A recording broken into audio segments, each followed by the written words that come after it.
We have got, moving on, 3 readings. So 3 people kindly reading this morning that some choices from Ken and Una for today, all out of Genesis, and starting with Aileen, moving on to Sue, and finishing with Stuart.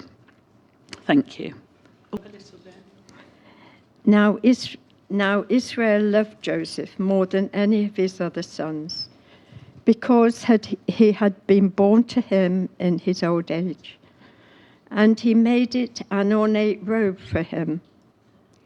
When his brothers saw that their father loved him more than any of them, they hated him and could not speak a kind word to him. Joseph had a dream, and when he told it to his brothers, they hated him all the more. He said to them, "Listen to this dream I had. We were binding sheaves of grain out in the field, when suddenly my sheaf rose and stood upright, while your sheaves gathered around mine and bowed down to it."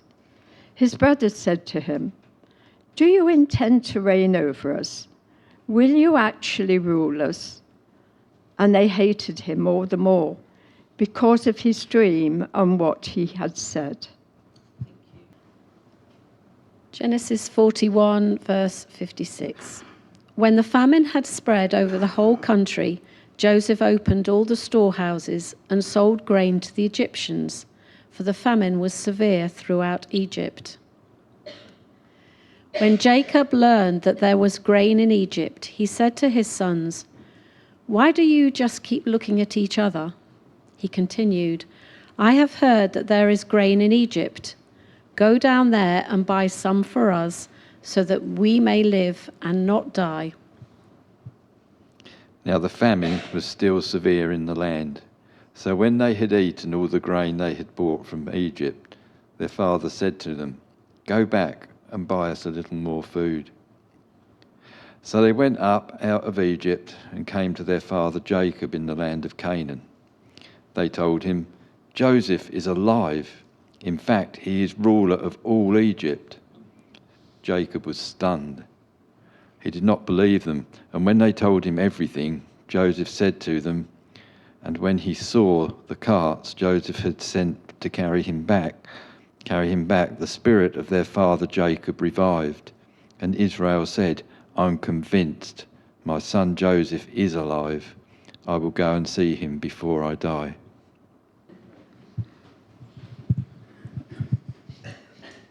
Forgive me if I remain seated. I'm not feeling 100% today. I make no apology for basing these 3 talks on Genesis and the Old Testament. Now, as we've said before, some of us find the Old Testament very difficult indeed. It's about food, when to eat it, where to eat it, and why not to eat it, and other things like that. But the Lord Jesus reminded us that it is that which speaks of him. And it is a forerunner, a prophetic message which appeals to us. Now, the Old Testament has to meet 3 standards. Firstly, it has to have meaning for the individuals to whom or about whom it was written. Secondly, it has to have meaning and relevance to the nations, from the people to whom it was written. And thirdly, and perhaps most importantly from your point of view and mine, it has to be relevant to us. What has been read to us today is a story which is well known. This dysfunctional family. First of all, we had Abraham, who was loyal to God and faithful. And then Jacob, the deceiver, Jacob who lied to his father and took the birthright and the blessing of his brother. A right rum lot he turned out to be. But God intervened in his life and things changed drastically. And now we have Joseph. Now I wonder what your feelings would be if your siblings sold you on to a foreign land. They were so fed up with you that any passing stranger was good enough and say, take her away, take him away. And they then spent a lifetime lying to their father, abusing an old man by telling him that they thought his son was dead. And it is so easy for us to be so familiar with these texts that the horror of them ceases to grip us. What a horrible thing to do and to be. And so as things unraveled, Joseph's brothers thought they were in for a real hammering. And I have no doubt that when he was first betrayed, he was blazingly angry. But the years passed by. He's had many experiences. And during that time, his anger turned into an ability to see the bigger picture. He could see the bigger picture, so later he could summarize to them, God sent me ahead of you to preserve life. So the anger, the bitterness had disappeared, and he saw the bigger picture. Now, negative things happen to you, and they happen to me. And they can be devastating. If something negative happens to us, we can react negatively, we can react angrily, and that negativity and anger takes over our lives. And subsequently, all our decisions, all our reactions have some kind of basis in that anger and that disappointment. But we ought to, like Joseph, see the bigger picture. And he saw the bigger picture that God had sent him on ahead to preserve life. He'd sent him on ahead to help create a certain set of circumstances which would mean Israel could live in security and positivity in Egypt until, of course, the circumstances changed. And so it behoves you and it behoves me, and these things are so easy to talk about and so difficult to implement. It behoves you and me, when negativity comes into our lives, to seek to see the bigger picture. When negativity would make us take a certain attitude, it behooves us to see this bigger picture and see God's hand in it all. Because if our reaction is negative, then it affects the rest of our lives. There are people I know, none of whom are here, I hasten to add, who've had negative effects in their lives. And everything they have to say, every view they have of the world is dark and gloomy and negative and not uplifting at all. And this can affect all of us. It's not a panacea for getting over difficulty. It's not a blank check for just shrugging off the negative in our lives, but it is a call to see the bigger picture. And when something negative is happening to you, when it's happening to me, our prayer should be, Lord, show me where this is going. Show me why this has happened. Show me how I can turn this to your glory and to your praise. And as I've already said, so easy to talk about, so incredibly difficult to act upon. But we are called as Christians to be different. when I was much younger, there were preachers who used to come along and tell us, come to Jesus and life will be as smooth as a mill pond. Well, you know that's not the case. Quite often coming to Christ and being a Christian creates difficulties which you would not have if you had not taken this step. There are issues in your life which would not arise if you had not decided to follow Jesus. So being a Christian has its difficulties, has its pressures, has its issues. But we are asked to open our eyes and find the bigger picture. Where is this leading me?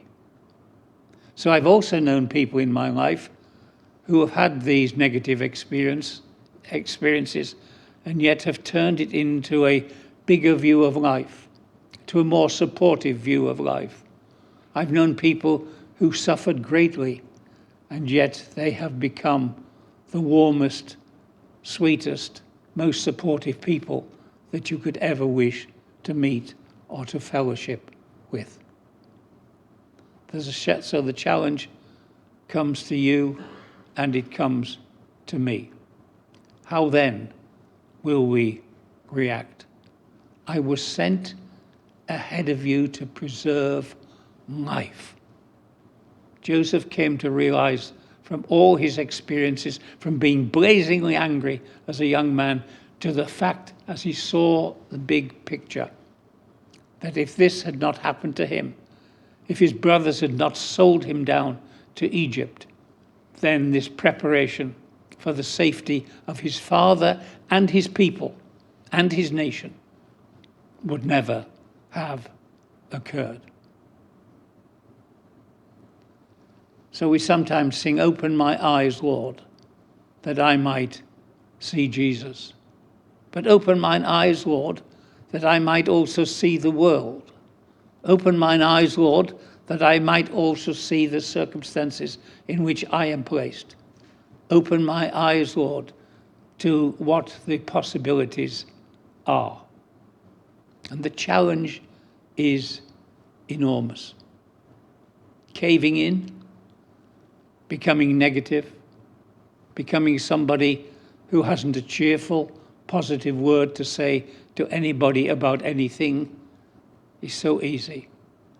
The opposite is so difficult, and yet it is so glorifying to our Lord Jesus Christ when it occurs. So Joseph could forgive his brothers because they deserved to be forgiven? Oh, certainly not. He could forgive them because he could see the hand of God in shaping his life, in shaping the life of his family, and in his ability in Egypt to create a safe haven for an entire people during difficult and trying and trusting times. So there is the challenge to you and the challenge to me. And like so many things we talk about, easy to talk about, difficult to live up to. The conception of the difficulties of life, the way we can order them, the way we can think about them, the way we permit them to shape us, the way we shape them is so very, very important. And it is truly remarkable to see and be in the company of positive people who are going through difficulties and yet are able to say something and do something and be something in our lives which is positive and helpful. There is the challenge. Easy being a Christian? Oh, no, no. We are called upon to be thoughtful about these matters, to be serious about these matters, to be sincere about these matters, and to say, Lord, help me to be positive in these difficult circumstances. Help me to be a shoulder that my brother, my sister can lean upon. And I say this frequently, and I say it again, for those who are not with us and perhaps are listening to us via the wonders of the internet. More and more people, quite a number of people, have never come back to fellowships after the pandemic. Christians are meant to meet together in churches. Why? Because I need you. And strange as it might seem, you need me. There are times in life when we don't know which way to turn until a brother or a sister has a word for us. I frequently say that come Monday or Tuesday, you haven't the faintest idea what the sermon was about. Is that right? Yeah. Quite often it happens to me, and I was the one who was preaching it. But if you've known kindness, if you've known gentleness, if you've known a comforting word, a comforting touch, a comforting look, somebody who is there for you, somebody who meets your eye and listens to what you have to say, do you forget that? No, you do not. And again, I've said it to the point of boredom, that we all have gifts, and we value certain gifts far more highly than others, and far more highly than we ought to. And the greatest gift you have is to be a comfort to your brother and to your sister. The greatest gift you have is to be a positive force within the family of believers, the family of Christians. That is why it is so important to belong to a fellowship and not week by week to be listening to these things over the radio, because you have not gone back to a fellowship. There's a fellowship near you needs you. We need each other. None of us is totally independent and can rely on only our own resources. And so Joseph forgave his brothers because he could see the end from the beginning. He could see why this had happened. He could see that it was not a disaster, it was leading to good. And therefore there was no need to carry on being angry about his situation. There was no need to carry on feeling hatred towards his brothers, but to realize that he was in the situation that God wanted him to be in. Now, this is remarkable positivity, but that's what we're called upon to be, positive people who do positive things, who think positive things, and who care positively about each other. It's so easy to talk about us being brothers and sisters, and we do so little about it. We've got to care for one another. We've got to be there at the point of need. So may God teach us to be forgiving of each other for those slights which we get upset about, and they were not intended to be slights. Quite often I can get myself upset about something that wasn't intended to upset me, but I'm a sensitive soul. And you're even worse. So let's be positive. Let's think positively. And let's say, Lord, help me to be a support to my brothers, my sisters, and all those round about me. Because only in that way will Christ be seen. Not in my sermons, not in what I have to say, but in what I do and what I am. May God bless his word to us.